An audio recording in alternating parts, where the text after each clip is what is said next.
साथियों नमस्कार। मैं आर के अमोल 24 चैनल पर आपका स्वागत है। आज मैं देश के वर्तमान स्थिति पर चर्चा करना चाहता हूँ। इतिहास बन रहा है, भूगोल जैसा है वैसा है। देश में चुनाव हो रहे हैं, शासन सत्ता पलट रही है, छल कपट हो रहा है, षड्यंत्र हो रहा है और देश की वर्तमान स्थिति निचले स्तर पर जा रही है, ऐसा मेरा मानना है। रुपया लगातार गिर रहा है, निर्यात कम हो रहा है, कम नहीं हो रहा है, खत्म हो रहा है। आयात बढ़ रहा है, बेरोजगारी की दर दिन पर दिन बढ़ती जा रही है। अराजकता पूरी तरह से चारों तरफ फैली हुई है और फैल रही है। उटपटांग बिना सेंस के डिबेट्स हो रहे हैं, कथन हो रहे हैं, पत्रकारिता में भी, जनता में भी और आम आदमी में भी। व्यवसाय के नाम पर कुछ भी नहीं है, पैसा एक जगह एकत्रित हो रहा है और उसका दुरुपयोग भी हो रहा है। जब एक जगह एकत्रित होगा तो दुरुपयोग भी होगा। राजनीति जो है चरम पर है। वो राजनीति जो षड्यंत्रकारी है, राजनीति वो नहीं जो जनता के हित के लिए है, पर केवल षड्यंत्रकारी राजनीति हो रही है। मीडिया मुखर है, मीडिया पर भी बहुत सारी चीजें जो है मुखरता से अनाप शनाप विवरण आ रहे हैं, स्टेटमेंट्स आ रहे हैं और लोग बाग जो है गाने बजाने भी कर रहे हैं, प्रहसन भी आ रहे हैं, तमाम चीजें हो रही हैं। दुखद वातावरण ये है कि चीजों को तोड़ मरोड़ के राजनीतिज्ञ भी रख रहे हैं, पब्लिक भी रख रही है, समाज भी के विद्वान लोग भी रख रहे हैं और उससे भी विषम स्थिति यह है कि सारे साधु सन्यासी डिबेट में भाग ले रहे हैं, प्रेस वार्ता कर रहे हैं और उसमें भी अनाप शनाप भाषण हो रहे हैं, सब संवैधानिक पदों पर बैठाए जा रहे हैं और साधु सन्यासियों का तो एक तरह से पूरी तरह से राज ही हो गया है, जब एक्चुअल सेंस में वो साधु सन्यासी है ही नहीं। आज मैं एक डिबेट सुन रहा था, कोई कालीचरण दास हैं, मैं तो बहुत ज्यादा इस सब चीजों में नहीं रहता, कालीचरण दास हैं, उनका मैं सुन रहा था। वो कह रहे थे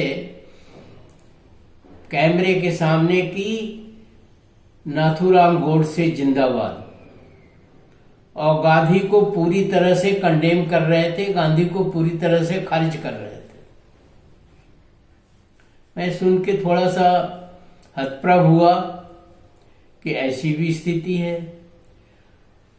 गोडसे ने जो कुछ भी किया हो, जिस नियत से किया हो, मैं नहीं समझता कि उसकी नियत सही थी और गांधी को मारने की आवश्यकता थी।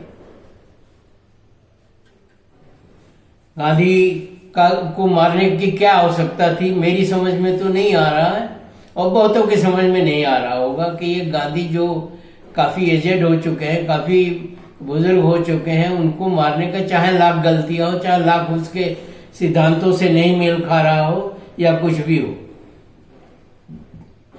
गांधी को मारने की आवश्यकता नहीं थी। गोडसे ने डरावना भययुक्त समाज बनाने के लिए या कुछ खास षड्यंत्र के तहत जो है गांधी को मारा गया और उस षड्यंत्र में बहुत सारे लोग थे। अब उसकी षड्यंत्र की भी समीक्षा हो रही है और उसमें साधु सन्यासी जो है वो गांधी को दोषी ठहरा रहे हैं और गोडसे मुर्दा जिंदाबाद कर रहे हैं, और ये सब कैमरे के सामने हो रहे हैं। श्याम मानव जी का आज मैं स्टेटमेंट भी सुन रहा था, उसमें धीरेन्द्र शास्त्री के बारे में वार्ता हो रही थी और भी तमाम वार्ताएं हुई। अब धीरेन्द्र शास्त्री 26 साल का लड़का और अनाप शनाप बक रहा है, स्टेज से पब्लिक को गुमराह कर रहा है, जनता को गुमराह कर रहा है और तरह तरह के स्लोगन नारे लगा रहा है और भ्रम फैला रहा है। वो कहता है जो मर गए वो मोक्ष चले गए कुंभ में, और सरकार कोई संज्ञान नहीं ले रही है, जनता भी कोई संज्ञान नहीं ले रही है। अगर गोडसे ने गांधी को मारा जस्टिफाइड था तो इनको कुछ हर्ट करने में क्या दिक्कत है?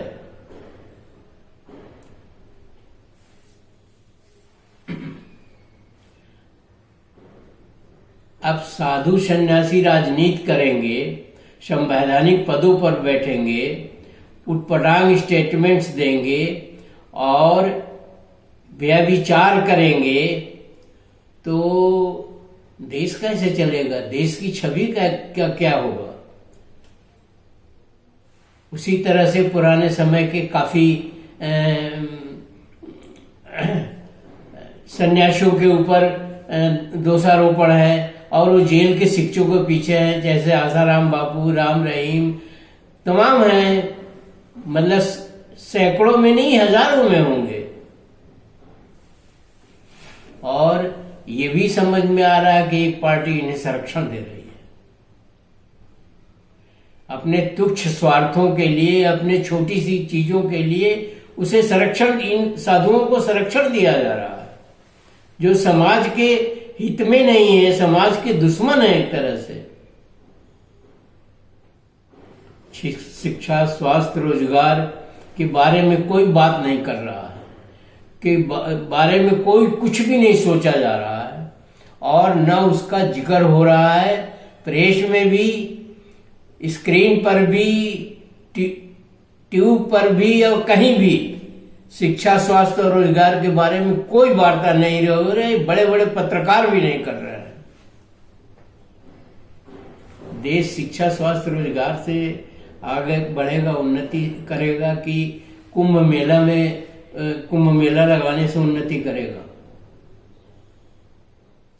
अभी मैं आज के अखबार में पढ़ रहा था और न्यूज भी सुन रहा था कि गाजीपुर की तरफ से आने वाली गाड़ियां जो है वो 10-10 घंटे, 12-12 घंटे से फंसी हुई है सड़क पर और सड़क पूरी तरह से जाम है भदोही के पास।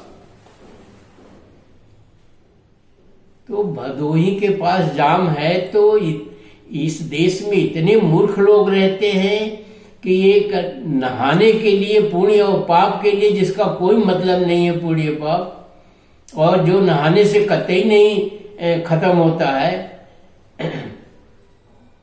और तरह तरह के उसमें उदाहरण है। जब पाप धुल गए नदी में तो वो पानी लेके आप घर जा रहे हो गंगा जल के नाम पर, वो शुद्ध कहाँ है? तो इस तरह के भ्रम उत्पन्न किए जा रहे हैं देश के अंदर। देश का वातावरण बोझिल किया जा रहा है, देश का वातावरण खराब हो रहा है और उन्नति के बात में, आगे बढ़ने के बारे में कोई कुछ नहीं सोच रहा है। और देश की बदनामी, देश के लोगों का अपमान, सरकार का अपमान और पूरी दुनिया में देश की छवि खराब हो रही है।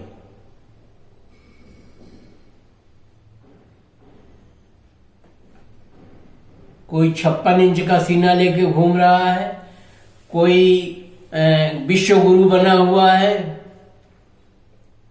अमेरिका जो है वो भारत को पूछ नहीं रहा है, चाइना पूछ नहीं रहा है। चाइना और अमेरिका और रशिया भारत की अहमियत को बिल्कुल नहीं मान रहे हैं और भारत को कोई अहमियत नहीं दे रहे हैं। अमेरिका के राष्ट्रपति ने भारत के प्रधानमंत्री को अपने उसमें फंक्शन में या शपथ ग्रहण समारोह में नहीं बुलाया, कोई निमंत्रण नहीं दिया। देश के, ठीक है वो गलत थे, लेकिन उनको हथकड़ी बेड़ी में झगड़ा करके भेजा गया और उस पर सरकार मौन है, चुप है। सरकार है या नौटंकी है? सरकार है या कोई उसका रिस्पांस है? अभी अभी दिल्ली का इलेक्शन आया।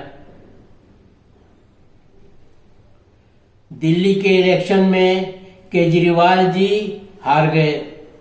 क्यों हारे? उसकी समीक्षा आ रही थी कि राहुल गांधी की वजह से हारे।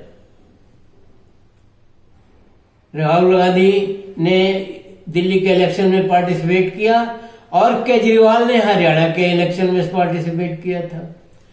तो केजरीवाल जी का क्या पोल में ढोल है कि उनको एक शासन सत्ता की इतनी जल्दी है कि वातावरण बोझिल हो रहा, वातावरण खराब हो रहा है।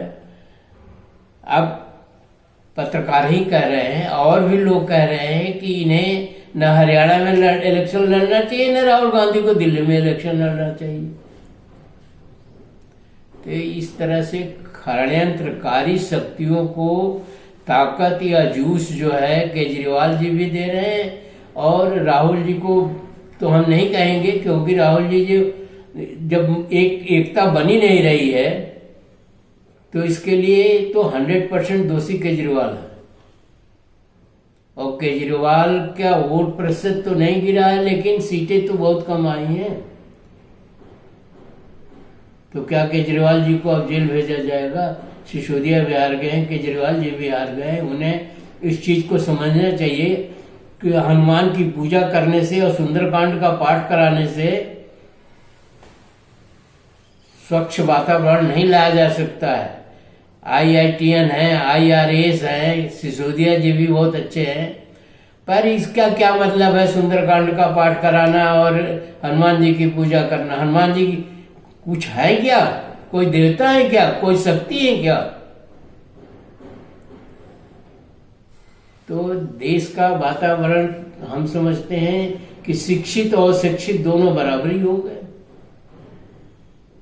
अशिक्षित आदमी तो अशिक्षित है, उसे कहा जा सकता है कि भाई इसको तो ज्ञान ही नहीं है तो क्या करें।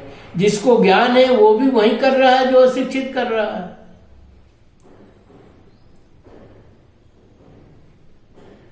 तो इस देश का क्या कहें, कुदरती भला करे, इस देश का क्या भविष्य है हमारी समझ में तो नहीं आ रहा है कि देश के जो नौजवान जो आज बच्चे पैदा हो रहे हैं या 10-12 साल के बच्चे हैं या नौजवान हैं, वो किधर जा रहे हैं। सरकारें एक संकेत होती है, सरकारें एक दिशा निर्देश उनका होता है, विद्वान जो होते हैं देश के उनका एक दिशा निर्देशन होता है। तो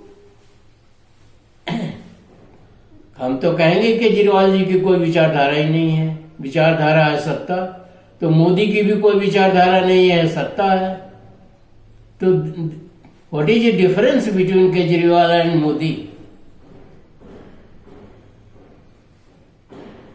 ऐसी स्थिति जो है देश के लिए घातक है और देश जो है गर्त में ही जाने वाला है। सत्ता का मतलब ये नहीं होता है कि आप जैसे भी चाहें वैसे षड्यंत्र करके एक दूसरे को नीचा दिखा करके, एक विचारधारा की लड़ाई तो ठीक है। गांधी का दोष देते हैं आप, गांधी से जाने कितने दोषी है? तिलक दोषी हैं और जो है नेता दोषी हैं जो पहले काम कर रहे थे। गांधी का तो उद्देश्य था केवल सत्ता प्राप्त करना, केवल देश को स्वतंत्र कराना, और कोई गांधी का उद्देश्य नहीं था। और गांधी ने कोई काम भी नहीं किया किसी क्षेत्र में। गांधी को सत्ता चाहिए थी, सत्ता या स्वतंत्रता चाहिए थी, स्वतंत्रता उन्होंने लिया, चाहे जैसे लिया हो। और गांधी के आने से लेने से भी स्वतंत्रता नहीं, किसी के लेने से स्वतंत्रता नहीं मिली। अगर इंग्लैंड जो है क्राइसिस में नहीं आया होता दूसरे विश्व युद्ध में, और इंग्लैंड जो है वो हारने की कगार पर नहीं होता तो वो सत्ता नहीं देता अभी भी।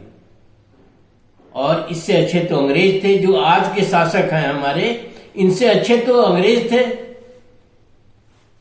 जिन्होंने यहाँ एजुकेशन शुरू किया, सिस्टम शुरू किया और तरीके से शासन करना सिखाया।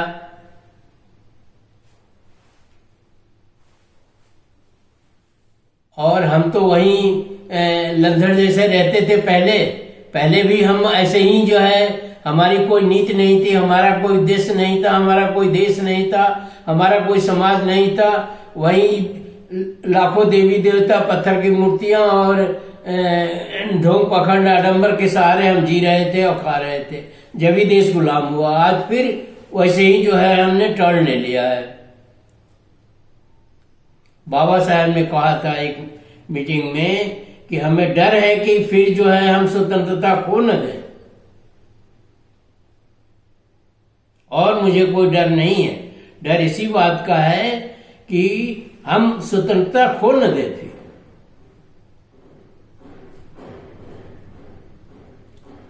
तो ऐसी स्थिति पैदा हो रही है, ऐसे सिचुएशन, ऐसे परिस्थितियां पैदा हो रही हैं कि ढोंग पाखंड आडंबर बढ़ रहा है, शिक्षा, स्वास्थ्य और रोजगार और अन्य चीजें जो हैं खत्म हो रही हैं, और शासन बिल्कुल ही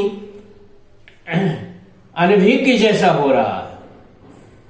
वो इसका संज्ञान ही नहीं लेता कि नहीं, देश की स्थिति खराब हो रही है।